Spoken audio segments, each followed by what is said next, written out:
Now, from Minnesota's most watched station, this is WCCO 4 News. Thanks for watching WCCO 4 News, also streaming on CBS News Minnesota. I'm Grace Jacobson. The final two former police officers involved in George Floyd's death learned their punishment for violating Floyd's civil rights. The judge sentenced J. Alexander King to 3 years and Tu Tao to 3.5 years behind bars. The judge said the sentences reflected the officers' roles during Floyd's arrest. King helped hold Floyd to the ground while Derek Chauvin kneeled on his neck. Tao held back the angry crowd, calling for help. The two men still face a state trial this October. Last week, a judge sent Thomas Lane to prison for 2.5 years. Lane still faces sentencing after pleading guilty to a state manslaughter charge. Derek Chauvin pleaded guilty in the federal trial. He's currently serving a 22.5-year sentence for Floyd's death. Well, starting today, anyone in the U.S. can pick up the phone, dial 988, and talk with a trained mental health counselor. But as Mandy Gaither reports, there are concerns that many states aren't ready for the expected influx in calls. 3 numbers, 988, a direct line to a trained crisis counselor. It really treats mental health on par with physical health, just like we have 911. The National Suicide Prevention Lifeline started in 2005, but as a 10-digit number. In 2020, the call line received 3.6 million calls, chats, and texts. That number is expected to double in this first year as the number switches to an easier-to-remember 3 digits. The number that you call is the therapeutic intervention, unlike 911, which is more of a dispatch center for medical problems. But with more than 200 call centers nationwide already stretched thin, some mental health groups are worried 988 could exhaust resources and result in longer wait times and dropped calls. Officials acknowledge the lifeline isn't expected to be fully staffed at rollout. Dr. Christine Yu Moutier, Chief Medical Officer for the American Foundation for Suicide Prevention, says it's crucial for states to get behind the local crisis centers and back mental health resources. This will be a process of a build, and it's already been happening for months to years at this point. Moutier says easy access to mental health help is critical to save lives. In the great majority of cases, suicidal ideation is reduced, distress is reduced, and oftentimes individuals are ready to take that next step. For Health Minute, I'm Mandy Gaither. The nonprofit that operates the National Suicide Prevention Lifeline also plans to launch a pilot program that gives LGBTQ individuals a safe place to call. This would be similar to the program already in place for veterans. Well, it's a story that rocked the Twin Cities 20 years ago. Mayan Burrell was accused and sentenced to a murder he says he did not commit. 11-year-old Taisha Edwards was killed by a stray bullet while doing homework inside her Minneapolis home. Burrell was 16 at the time. After 18 years behind bars, his sentence was commuted in 2020.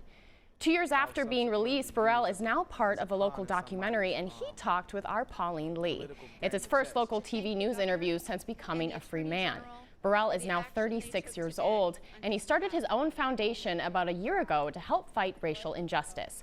The documentary he's featured in was created by recent Benilde St. Margaret High School graduate Imani Laban with the help of independent filmmaker Taylor Alexandria. Together, they examine how Black youth are disproportionately treated and criminalized compared to their white counterparts. Burrell says this conversation is long overdue and is taking my story and taking what I went through and showing my people that no, I'm you, you're me, I'm your child. The same thing that happened to me is gonna happen to your child if we don't stop it right now. Do you have hope that things can change? I have hope. I have hope. I have faith. I have strong faith that things are gonna change. Mayan Burrell is not an individual. It's a whole bunch of Mayan Burrells that are still in there right now, and they need help. They need people that's out here fighting for them. They need even the acknowledgement of their oppression. Pauline will have more of her interview with Burrell tonight at 6. And you can also see her extended interview on our streaming channel, CBS News Minnesota. Public safety officials are urging drivers and pedestrians to be more alert this weekend after 2 deadly crashes in St. Paul and Roseville. According to Roseville police, a car slammed into a man in his 40s and a 3-year-old girl at the intersection of Larpenteur and Gaultier. an intersection that already featured a crosswalk, pedestrian island, and bright signs. The little girl tragically died from her injuries. And in the coming years, Ramsey County will update several thoroughfares with new safety features, including Rice Street, Dale Street, and Maryland Avenue. But as this tragedy proves, that alone won't solve this problem. Residents want drivers to slow down. The difference of 10 miles an hour in a collision, right, from 20 miles an hour to 30, not only are there fewer collisions at 20 miles an hour, but they're way more survivable when people do get hit. Some important reminders: look in all directions before turning, expect to see people walking everywhere, and please slow down. For those on foot, stay in the light, stay out in the open and not behind parked cars, and stay on the crosswalks. Governor Tim Walz has some encouraging words for educators preparing to go back to school in the weeks ahead.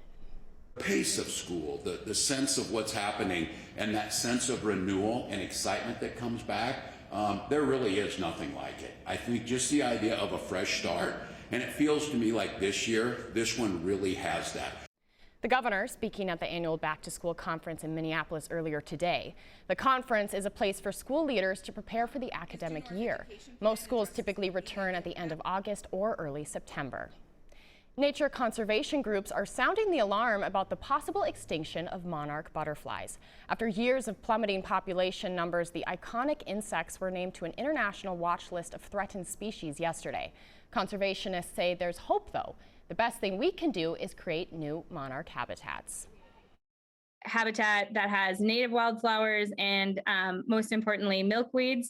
Milkweeds are the only host plant that monarch caterpillars can eat. And so without milkweed, we wouldn't have monarchs. And so creating these habitats, these natural spaces.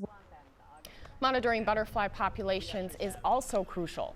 Volunteer groups around Minnesota do it weekly, but you can also take a training course and start doing it in your own backyard. As part of the Aquatennial, the River Rats put on a show on the Mississippi River in Minneapolis last night, and they have another performance tonight. The water skiing team performs throughout the summer just south of the Broadway Avenue Bridge. These are special shows for the Aquatennial celebration. The Twin Cities River Rats will be back on the water tonight at 6:30, and of course, the big fireworks show is tomorrow night at 10 o'clock.